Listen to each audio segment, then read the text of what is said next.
Hi, so welcome to the final project part one, the instructional media options. We'll be going over Trojan Swim, a little bit about that. Then we'll go ahead and go over the learning objectives, and then we'll go ahead and actually review the three instructional methods that are up for consideration. And by the end of this, we'll have gone down from three to two options. Enjoy.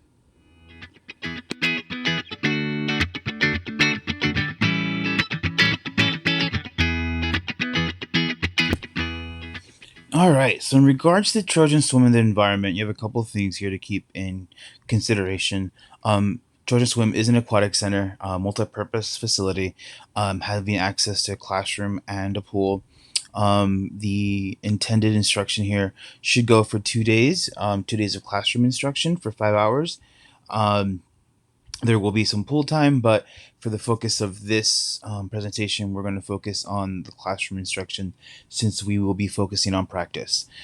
We also have some mannequins, both adult and baby, masks also on hand, and a dry erase board.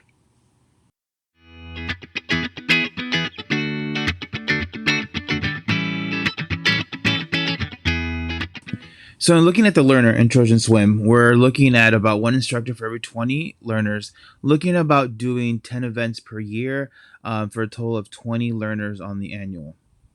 In terms of candidates, very diverse prior knowledge. We have novices who are maybe right out of high school at 80% of our candidates, with about 20% coming from even lifeguard committees that have high value for this process. Please read the learning objectives.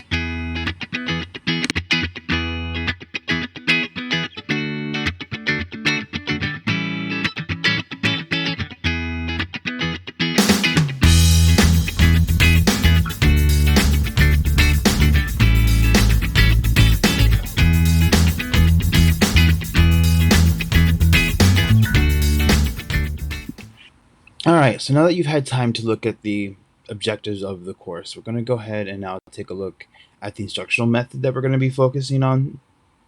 Specifically for this project, we will go ahead and use the guided experimental learning system, which is known as GEL, and specifically at the practice portion. We're focusing on procedural knowledge, focusing on feedback, and specifically formative feedback.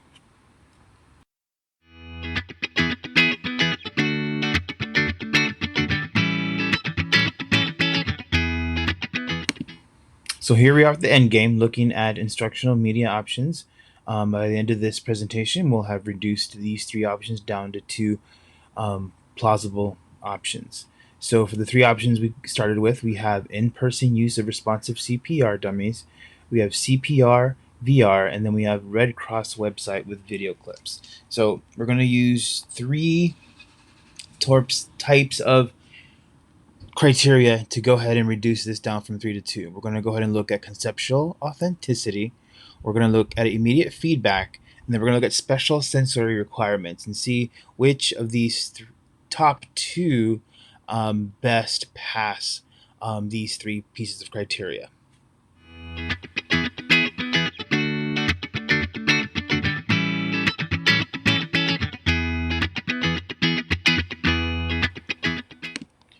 So first up is conceptual authenticity, looking to see how the participant experiences and takes in the knowledge. That can be through either reading, viewing, listening, experiencing, and thoughtful reflective mental activity.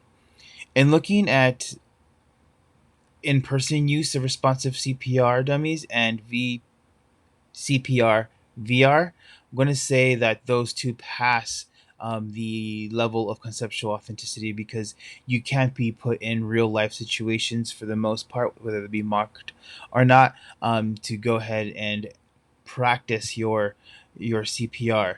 The Red Cross website with video clips, I'm going to say it's partial because while you can view, read, listen, the one thing you can do is actually experience an event where CPR is required. So in this case, the Red Cross website with video clips would get a partial grade, with CPR VR and in person use of responsive CPR getting a passing grade.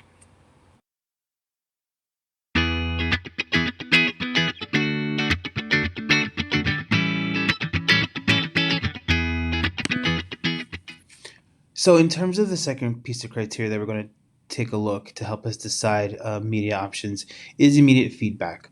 And that's basically getting feedback in return as you're learning the instruction. Um, Specifically, two media options are going to get provide that immediate feedback. The in-person use of responsive CPR and CPR VR both provide immediate feedback on your decision points. The one that does not have that option or that feature is Red Cross website via video clip.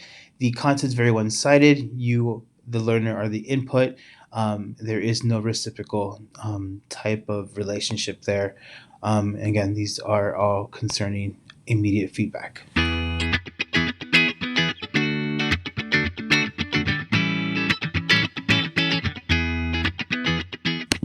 So the third criteria that we're going to go ahead and use today is the special sensory requirements, and that's basically using four of your immediate senses to calibrate how you experience these media options.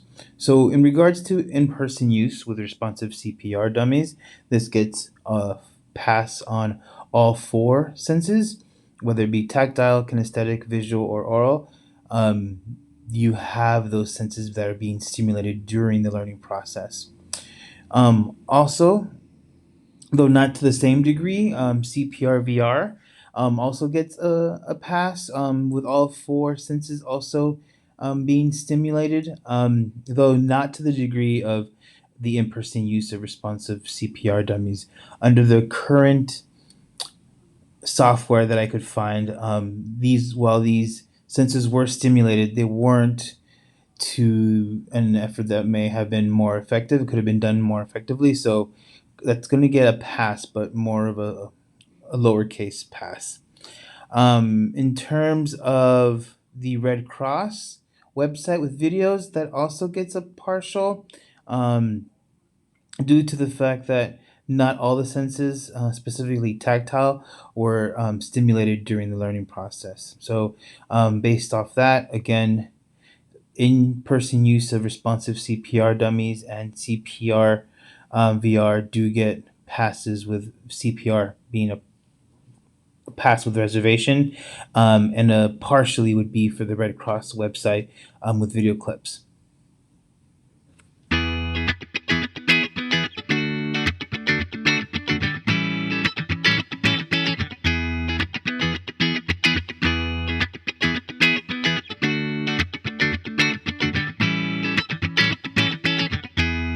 So this is a summary of the options, and what we have here is a visual quick representation of what we just discussed. So to the left, you'll see the three current MIDI options, which we're going to go ahead and actually reduce down to two after this.